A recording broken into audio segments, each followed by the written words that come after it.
This is my first time in Slovenia. I think I should first kind of introduce myself.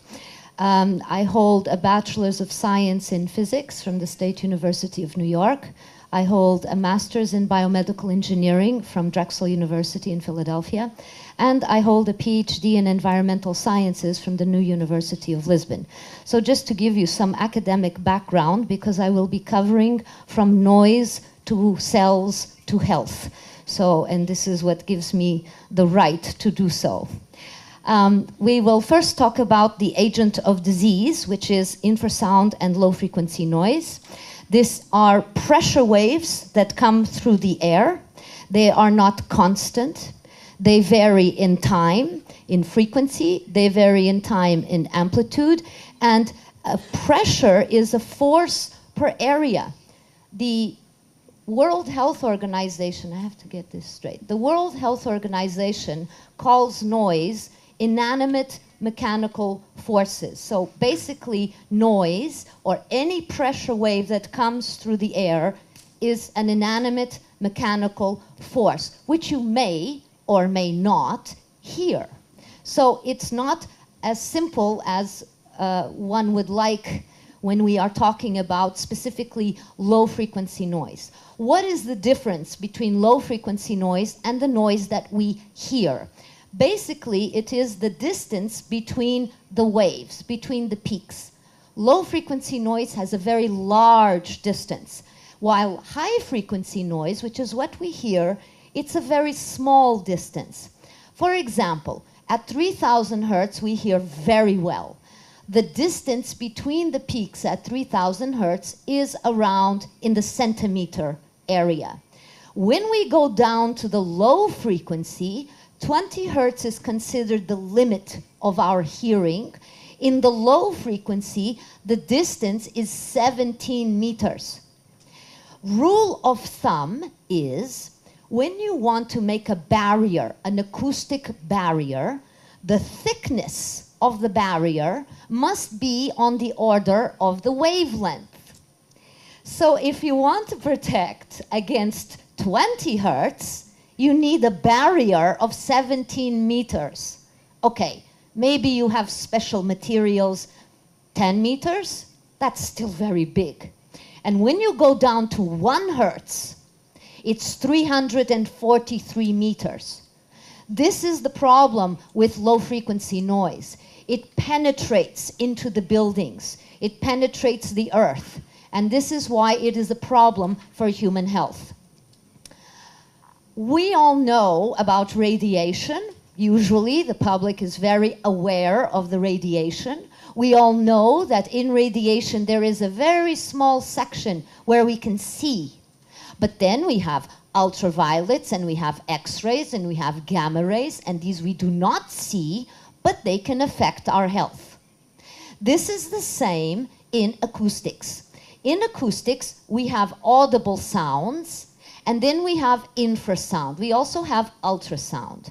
I and my team, we study the low frequency, so that which is audible but barely, and also the infrasound. Please notice, I don't know if we have health scientists here. Please notice how difficult it is to study infrasound, because we put everything in one bag. Here we have ultraviolet, X-rays, gamma rays, we section it.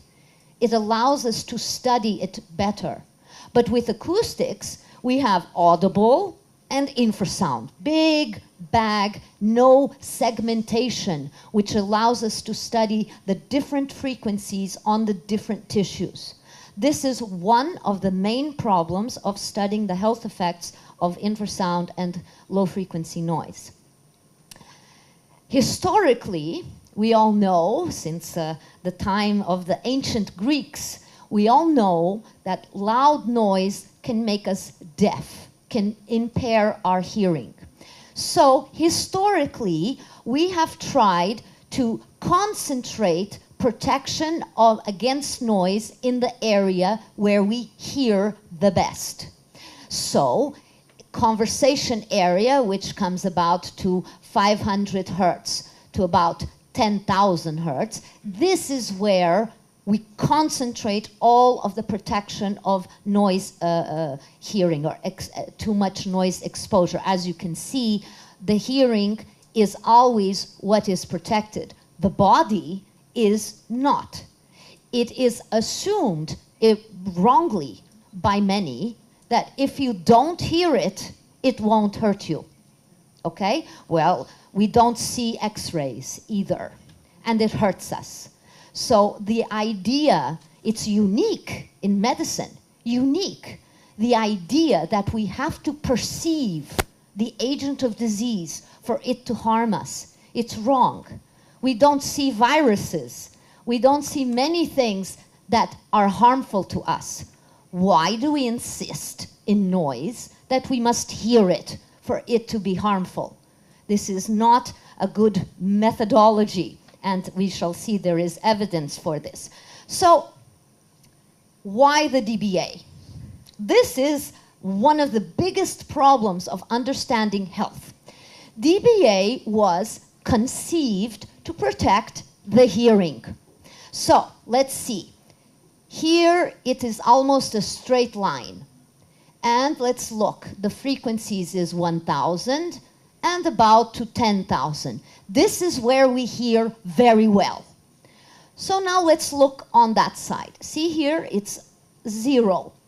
This means when you measure with the DBA at these frequencies, the difference between what you measure and what is really in the environment is 0.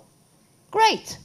We want to protect the hearing. It's a great thing. The DBA to protect the hearing is great. But when we go down to 10 hertz, the difference between what we measure and what is there is 70. It's a huge error. The DBA is completely inadequate to be quantifying anything really below 100. Anything below 100, the DBA gives a huge error.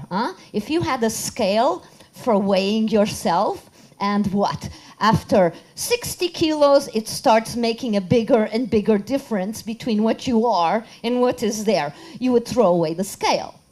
And yet, we still use this, and of course the justification is, well, if you don't hear it, it won't harm you. So it doesn't matter what we measure down here, we don't hear down here. But it will harm you, as we will see. This is an example. It's a movie of an environment near a wind farm. What you see here is the DBA measure. Notice it will never go over 40 dBAs in this example. But this is what is really there. This is what you hear, but this is what you are exposed to.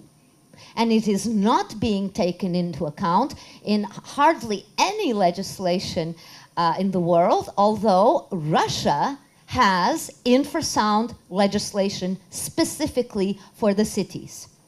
So there is somebody who knows something. Our team has been recently measuring, we have a new equipment, and we are now measuring noise with this dB linear. Notice at 1 hertz, the difference between what we measure and what is there is 0. At 10 hertz, the difference between what we measure and what is there is 0, etc., etc. This is the way we can scientifically quantify the agent of disease. We are not even quantifying it. We are not even acknowledging it is there. So for science, it's very important to get a number to find out how much is there. And you can do this with infrasound and low frequency noise as long as you have a dB linear. Any measurement who says they are measuring infrasound and low frequency noise and they give it to you in dBA units is scientifically invalid. Okay? So, I'll now give you some examples. These are old examples. I will show you also new examples. This is, we published this in year 2001. So we measured the cockpit of an airplane. This is a commercial airplane. We measured in the train that was stopped at the station and in a car. Notice the dBA levels are very similar. So common scientists out there will tell you, oh yes, these are acoustically equivalent environments. In theory, if I put a rat in the cockpit, a rat in the stopped train, and a rat in the car, they will all develop the same problems, in theory, because the dBA level is the same. Well, let's look better into that. The black bars represent the cockpit. The blue bars represent the stopped train. dBAs are similar, but look at what is really there. There is more in the stopped train than in the cockpit. So you would hear the same in the cockpit or the train, you would hear the same, but you will be exposed to more in the train than in the cockpit. This is the car. Same situation. This is my car.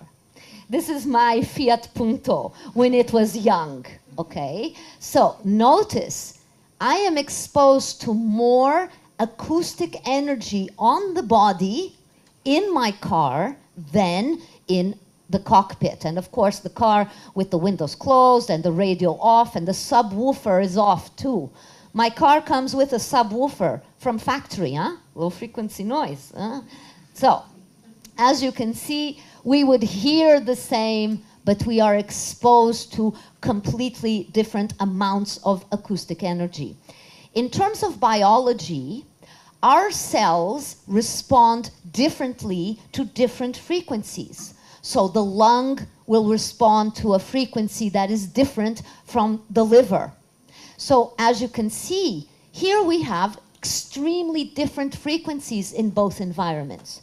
It's not true if I put a rat in the cockpit and a rat in my car that they would develop the same problems. It's not true because the frequencies are completely different and the tissues respond differently to different frequencies. So,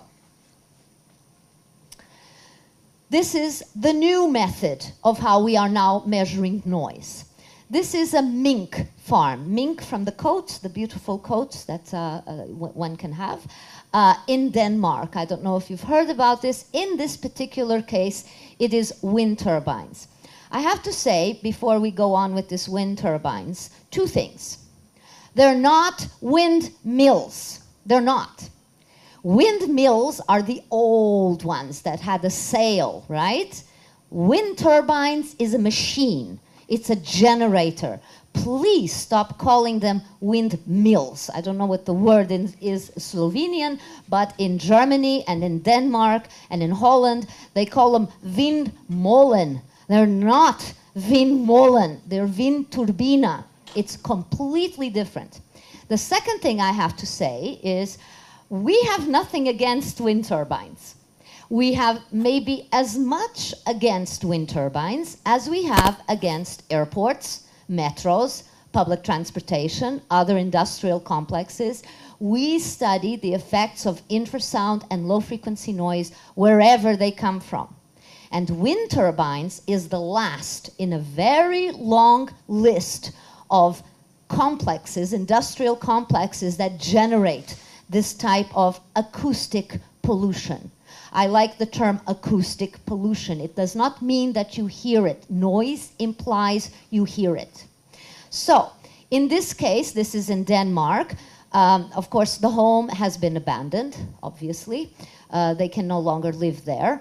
And the man, they have a mink farm, so the man has to go back to the home each time to take care of the animals. We measured the noise in two locations. One location is an older type of a shed, and this is the new type of shed. Here, for the purposes of this presentation, I will just show you the results of the new type of the shed in the interest of time. There's other things to talk about. So, in location 2, the new shed, this is the old way, or the way legislation demands that we measure noise, without wind turbines and with wind turbines rotating. Legislation looks at this only. This is dBA. This is the only thing that they will look at in terms of the noise. And here also, without wind turbines and with wind turbines, you can see in dBA, the difference is not so much. But you are exposed to a lot more acoustic energy with the wind turbines rotating than without. But this is not reflected by legislation, as you can see. Legislation looks at this red bar only and does not care about this gray bar, which reflects the acoustic energy that is actually present. This is the old way of doing things. We now have a new machine. Why is it important, this new machine? As you saw in the previous picture, it's like a photograph, stopped in time. Here, we have time from 0 to 600 seconds. It's 10 minutes. So what I am showing you here is 10 minutes of the acoustic environment without wind turbines and 10 minutes of the acoustic environment with wind turbines. Of course, the more yellow it gets, the higher the intensity, the higher the dBs. Notice what happens with the wind turbines. You have a clear pulse. It's clear. As it's yellow, it's not a continuous line. If it was continuous, you cannot get this information from data like this. There is no time factor. And we are finding out that the pulse, the time of the pulse, is important for the biological response. It is not just the frequency, it is not just the amplitude, the dBs, it is also very important, the pulse code. That is important for biology. So we have, of course, abandoned the previous method. We really don't care what legislation says. We are not usually measuring for legislation. We are measuring to try to understand what is the effects on the biology. So this is another view of the same data that we are now collecting. This is without the wind turbine, and this is with the wind turbine. Notice these little lines. In mathematics, there is something called harmonic series. It studies events that are periodical, okay? The wind turbine is absolutely periodical. It falls exactly on a harmonic series, where the fundamental frequency has to do with the blade pass, the number of times it passes per second. It is absolutely mathematical. This is not wind. Wind does not go mathematically on a harmonic series. There is no comparison, there is no idea that this level of noise or acoustic energy is caused by wind. Absolutely not. Or the ocean. Okay, nothing in terms of the nature really falls on this very precise harmonic series. It's a mathematical tool that we use. And now notice one more thing. All below 10 hertz.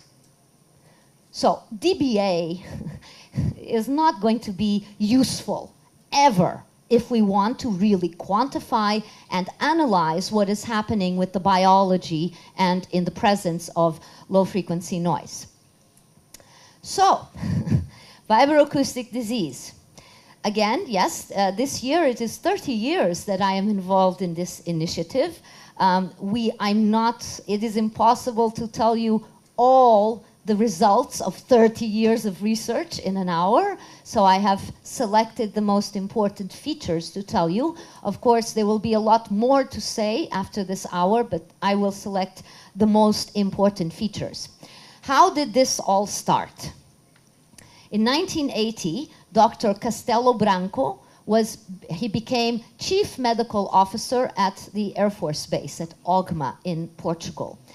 As a medical doctor, he went to visit all the workplaces of his workers to see what was to be worried about, what he needed to, protect his workers.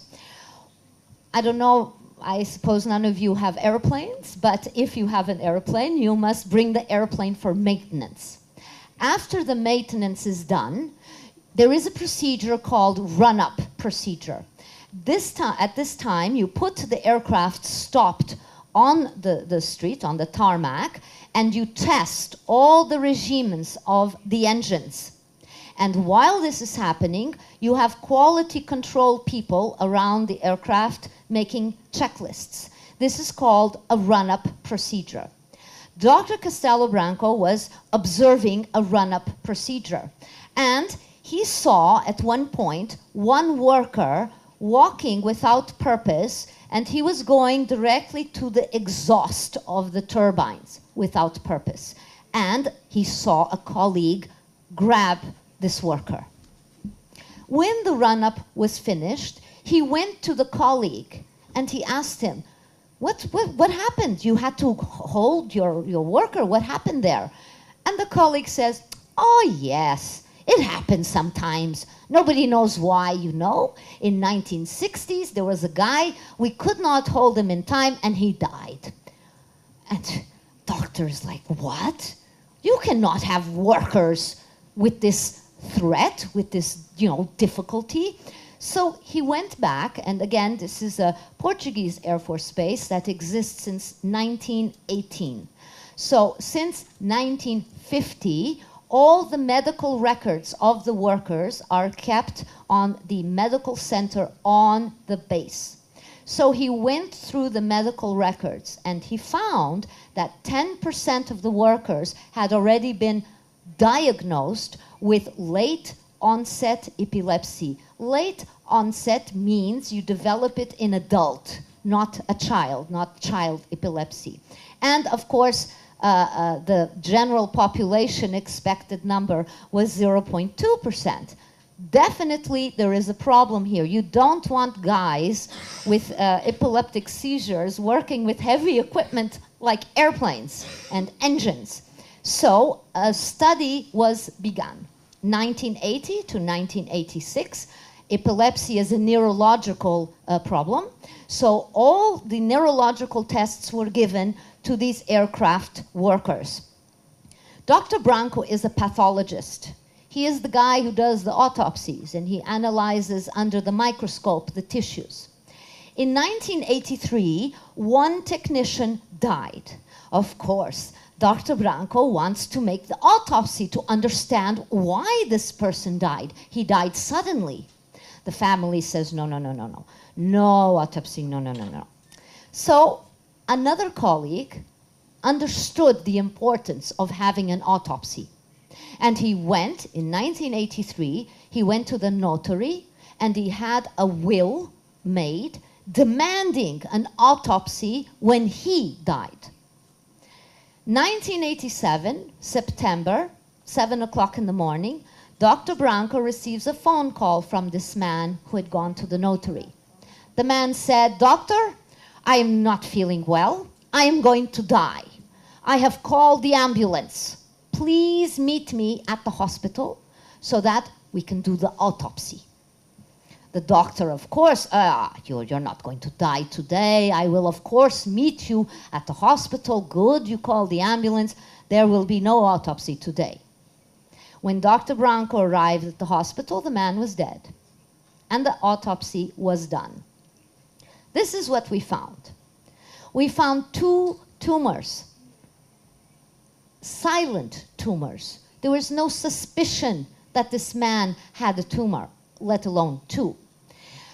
One of the most incredible things is this man, in his heart, each time you have an infarct, a heart attack, there is a scar that is formed in the heart. This man had 11 scars, and he died of the 12th. which was a scar so small in the regulated tables it doesn't even count as an infarct because it was below 2 millimeters. One of the most extraordinary things we found was an abnormal thickening of cardiovascular structures, which I will go into a bit more. And also we found pulmonary fibrosis. We didn't care. Oh, pulmonary fibrosis. The man is exposed to chemicals. The man, you know, maybe even smokes. Pulmonary fibrosis was not something we paid much attention to at this stage. What we did find out was that there's no way that this is only in the central nervous system. If you have thickening of cardiovascular structures and 11 silent heart attacks, no way this is only related to the nervous system. So, one of the structures that was thickened is called the pericardium. This is a pericardium. It's very, very thin. It is normally less than 0.5 millimeters in thickness. What we found in our patients later, not only in the autopsy, is that sometimes this pericardium goes to 2.3 millimeters, from 0.5 normal to 2.3. These are pictures of the pericardium of people who had cardiac surgery for other reasons. These people were recommended for cardiac surgery by the national healthcare system, unrelated to us. Both patients have cardiovascular problems. This one is not due to noise. This one is due to noise. Notice, please, that the scales are the same. I did not come here and make this bigger for you to see. They are absolutely the same. Curiously, I don't know how many medical people we have in the audience, but curiously, even though, you know, the heart is always opening and closing, this pericardium is around the heart, is now very thick. You would think, oh, the heart will have problems in opening. It does not. In our patients, it does not. The electrocardiogram in these patients is normal. There is no constriction of the heart, despite the existence of this very thickened structure. I could talk about this for an hour as a biomedical engineer. I will not, so I will go on. Is it necessary to have cardiac surgery to see a thickened pericardium? No. No. We have ultrasound, echocardiography, you know, like for the babies, but for the heart. So we can look in the echo of the patient if there is a thickened pericardium. What is the problem here? There is a condition called pericarditis, which is an inflammation of the pericardium. And in the echo, it may appear this way. But when you have pericarditis, you have diastolic dysfunction and you have an inflammatory process. In our patients, you see this in the echocardiography. There is no diastolic dysfunction. There is no inflammatory process. Usually doctors call this idiopathic, and it's not a problem when it's under these conditions. So this is an example of how we can monitor the effects of infrasound and low-frequency noise exposure without cardiac surgery, of course. There are other ways, there's other tests, but this is one of them, echocardiography. The thickening of cardiovascular structures is not only in the pericardium, it also occurs in the blood vessels, the walls of the blood vessels. This is where the blood is going. You see this thickness. It's supposed to be thin, like that, and it gets thick. This is in a rat. This is in a human. See this? This is blood, blood, blood, blood. And here, the wall of the artery is thick. It is supposed to be thin. What happens when you have a thickened artery, the walls? If the walls are getting thick and thick and thick, the artery closes, right? Sometimes it closes not because the walls are thick, but because you are eating McDonald's and here is all the cholesterol, huh? And it closes. In our people, in our patients, there is cardiovascular problems, not because of closing of the artery, because there's things there, but there is cardiovascular problems because the walls get thicker and thicker and it closes the blood. When you're talking about coronary arteries, these are very small. And so it's very easy. That's why we had 11 silent infarcts. 11. This means that 11 times the coronary arteries closed, occluded, and were no longer able to pass blood, and hence you have a problem.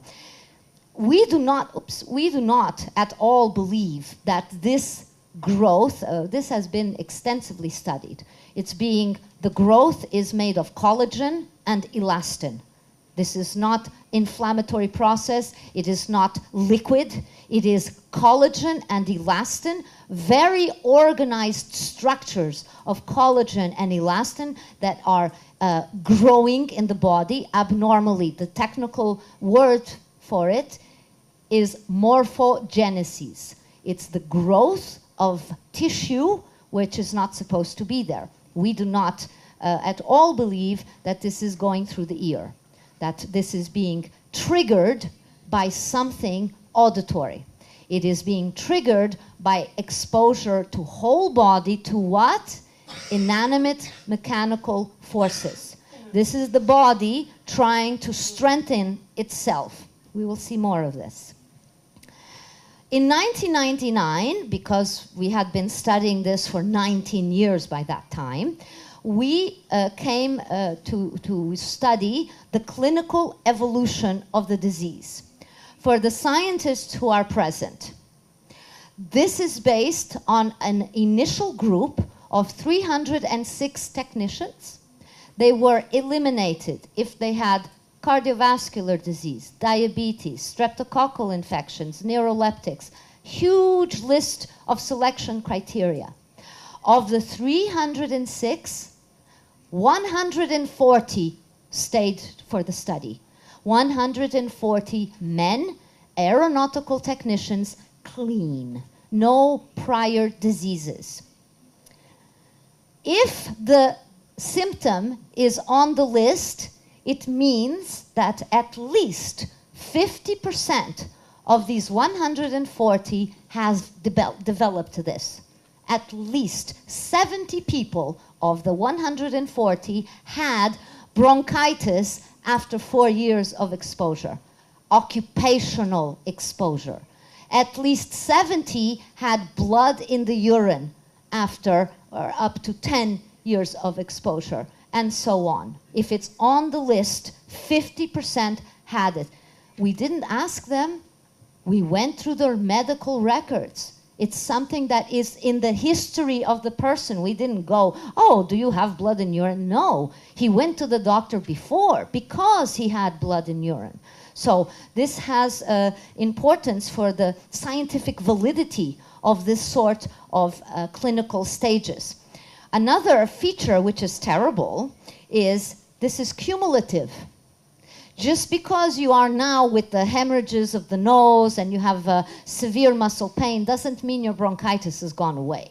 Doesn't mean that you have stopped having blood in urine. This is cumulative.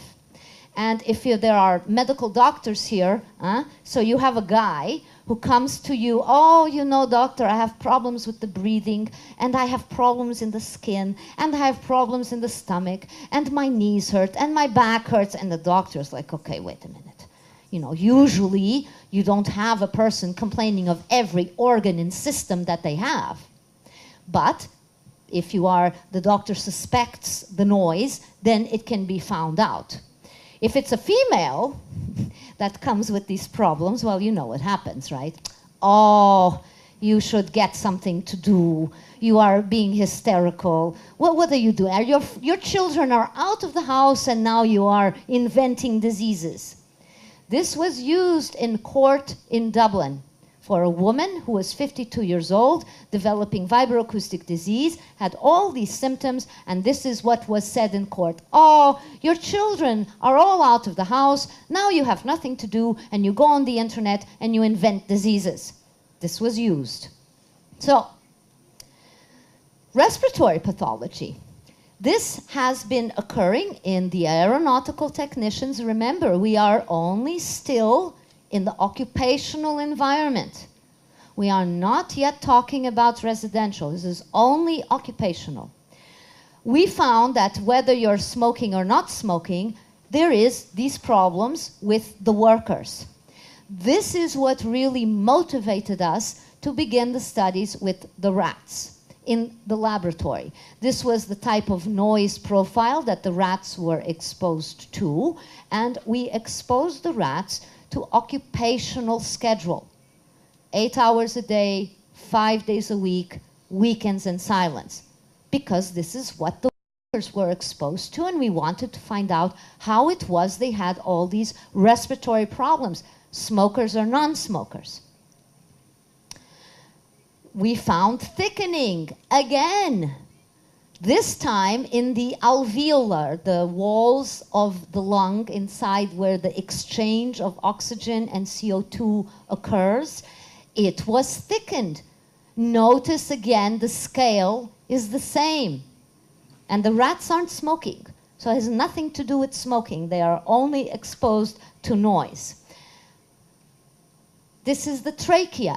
The trachea, so it's here, we take it out, we cut it open, we open it, and we photograph.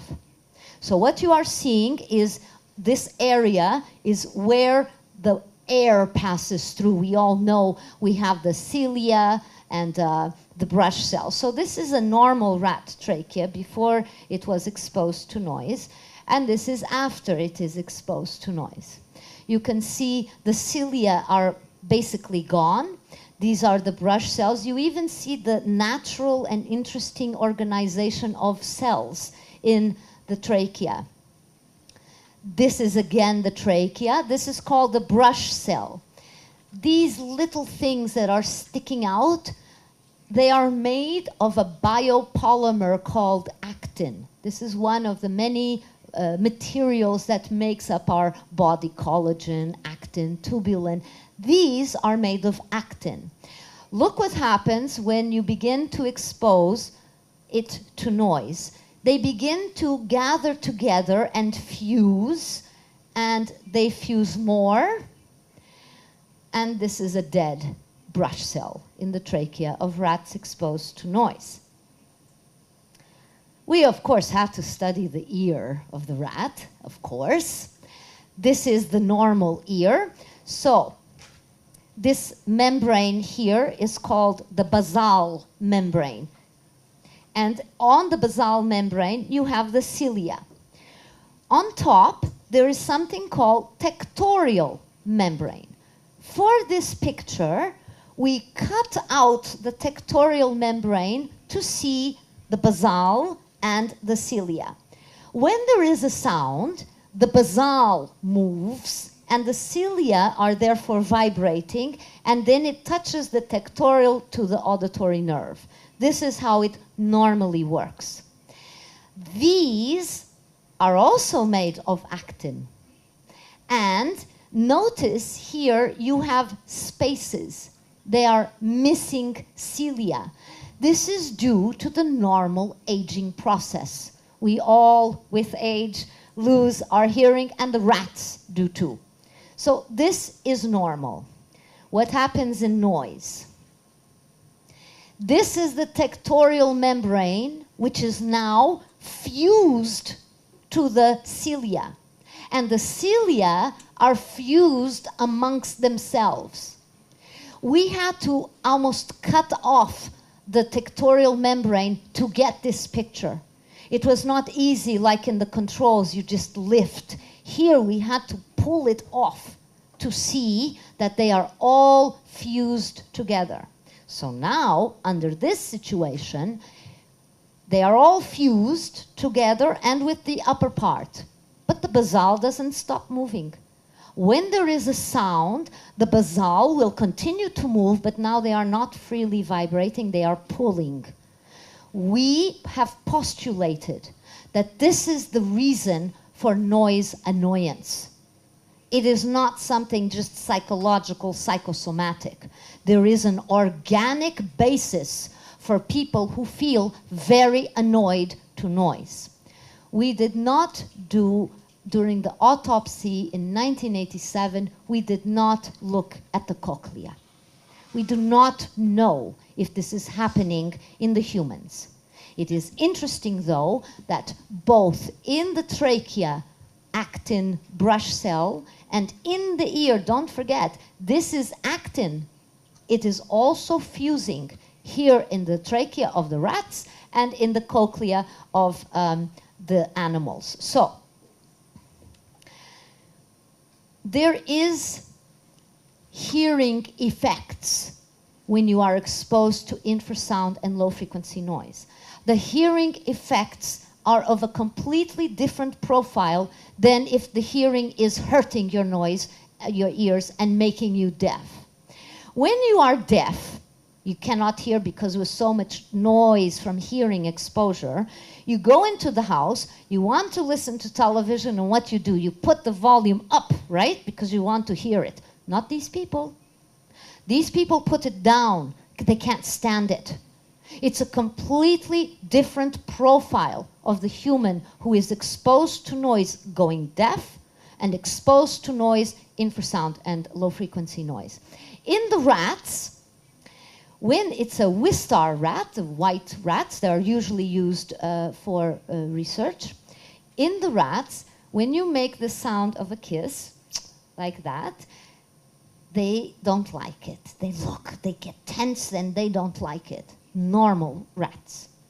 When you do this to noise-exposed rats, this sound, they start shaking, they get up on the two legs, and they fall backwards.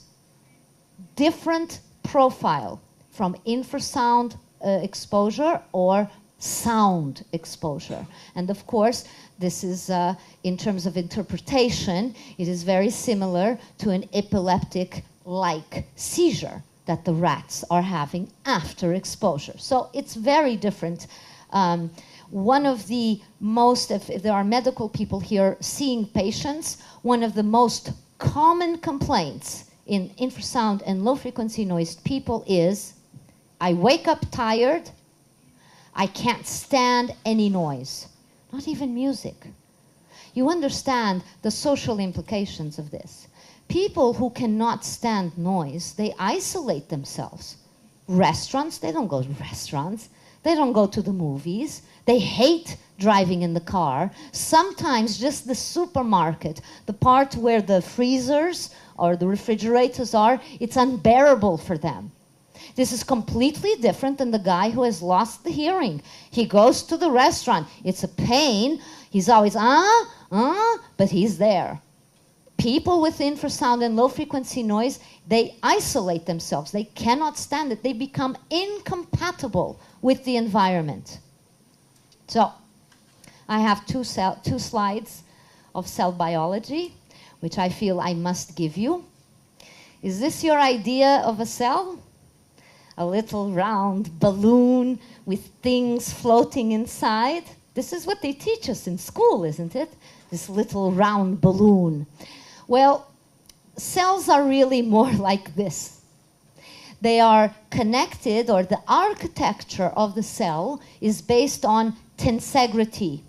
It is an architectural concept based on continuous tension and discontinuous compression. What does this mean?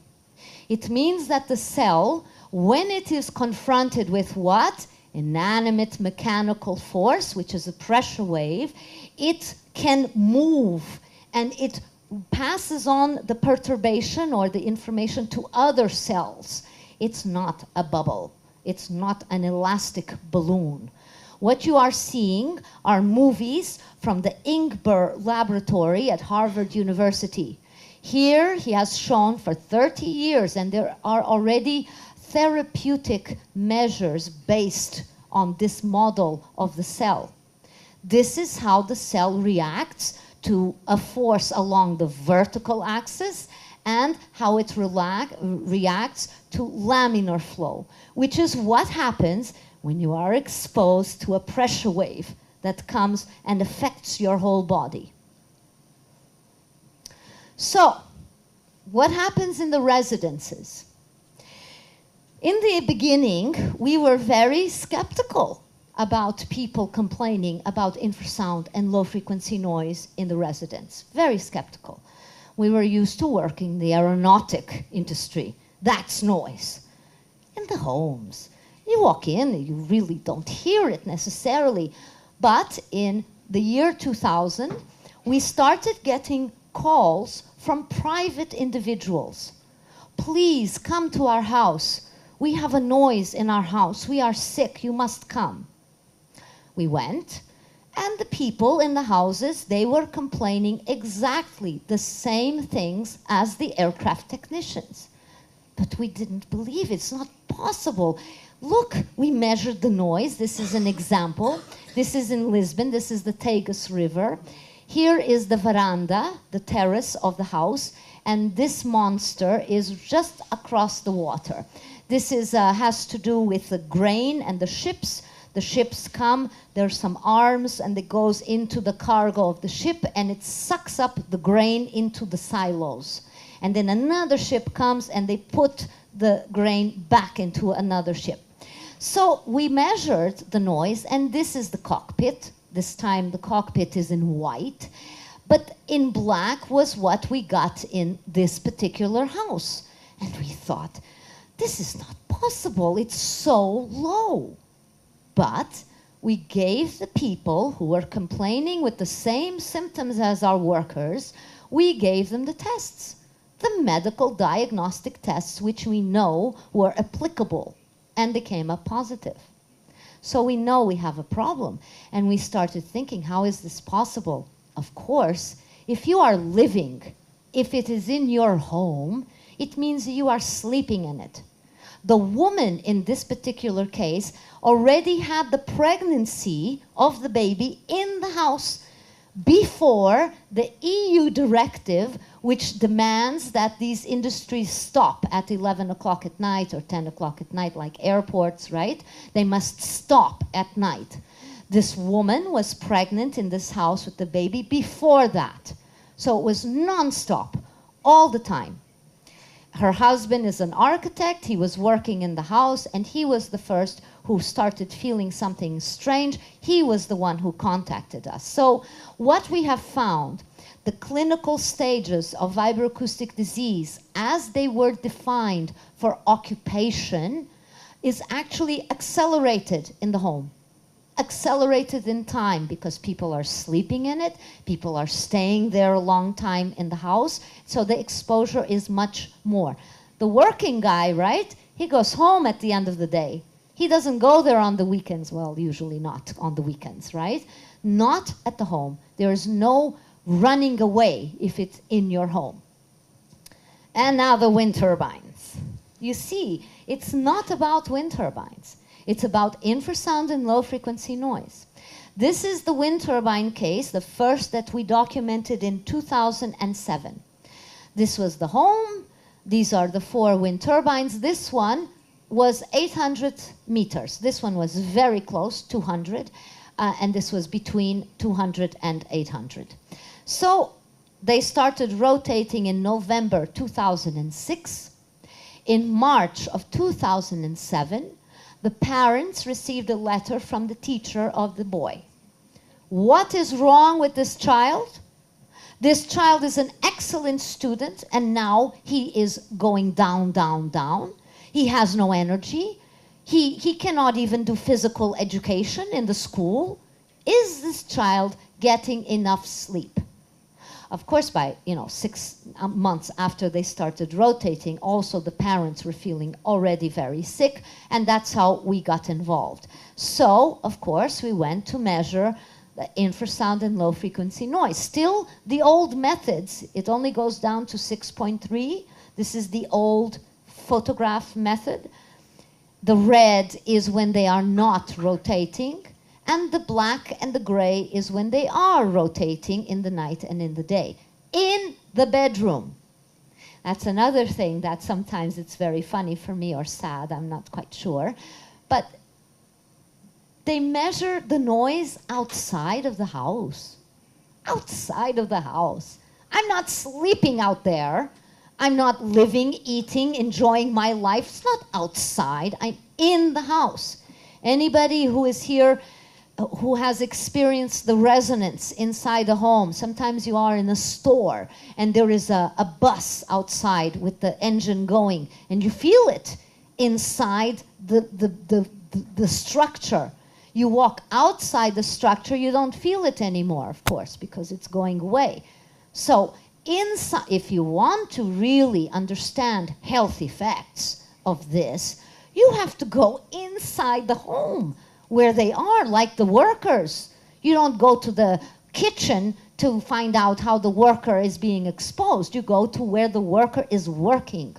And so measuring noise outside the home is not very useful when we are trying to determine health effects. So what happened to this case? The man took it all to court, and of course these are the wind turbines. He took it to court in 2007. In 2013, the Portuguese Supreme Court said, out. All of them must go down. And they took them down.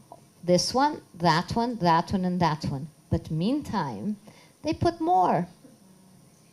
So the man won the battle and lost the war. Now he has no money to fight for the other ones. So he still, like the guy from the mink farm in Denmark, he still has to go to this house because he has horses. These are Lusitanian pedigree horses. The man is a bullfighter. So he used to have the horses for the bullfighting. What happens to his horses in the bullfighting that he had on his property, they developed what is called boxy foot. I don't know if we have horse people here, but this is a problem in some horses. All of them developed boxy foot.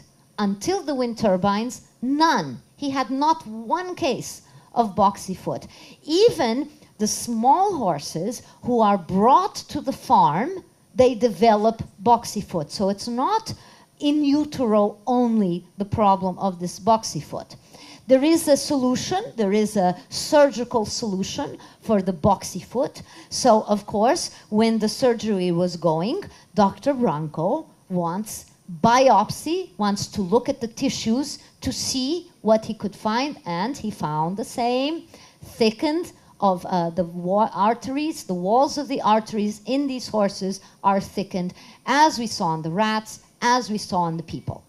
So I have decided, I don't usually include all these pictures. I have decided the time has come to include them all. I usually only put this one and that one because it's shocking. This is the deformations of the rats whose mothers were in the noise in the laboratory, in our laboratory. This is another horse, the same farm of Boxy. This is the mink farm. This is a freezer full of dead fetuses from the mink. The lawyer has told this man to keep them. This is proof. You don't have this amount of death in mink. He didn't have, he has a mink farm for 30 years. He never saw anything like this. And this particular one is this year's aborted fetus from the mink. This is not wind turbines. It's coal mining activities in Australia. This is not a farm. It's a private person who has chickens and turkeys and ducks. And this is what happened. I'm showing one, there is more. The feet of the little chickies whose mother was in the noise. And these are non-viable eggs that are born on this farm because of infrasound and low-frequency noise contamination. I don't like to show them, but at this point I think I must, particularly because we are among mostly scientists and professional people, I refrain from showing these pictures and that one to the general public, because it's not the point to scare people, it's the point to inform. So, now we have just pictures. This is the Blue Mountains near Sydney, in Australia. Beautiful view, right? One would think, no wind turbines. Beautiful. And look, what is this? This speaks to the desperation of the people who are living in homes exposed to infrasound and low frequency noise. This is what this man is trying to do, to build a wall, to protect. You remember? It has to be, this is not enough. It has to be 343 meters if we want to protect against 1 hertz. So I'm showing these pictures because people are desperate. If you're building a wall to cover that beautiful view I just showed you, how desperate are you? This man, the bedroom is up here, but now his bed is in the kitchen, here in this area. This is where the man and his wife are sleeping. But that's Australia, and that is not wind turbines. Here we have wind turbines. This is Germany. This is the home. This is a lake. And I'm only showing you up to 2,000 meters, 2 kilometers. If I extend to 5 kilometers, there's more. So when they moved into this home, there were only 2 wind turbines here, smaller ones, the 70 meters high. These now are the 2.3 megawatts, which are higher than 70 meters. This is their bedroom. From here, you could see the lake. It was a beautiful bedroom, which they abandoned. And they built a bunker bedroom, which is where they now sleep. This is the desperation of people. If you think people are inventing this, think again. Because if they're inventing this, they won't go to this trouble. Not at all. This, I could go into the health effects, but this is a terrible situation.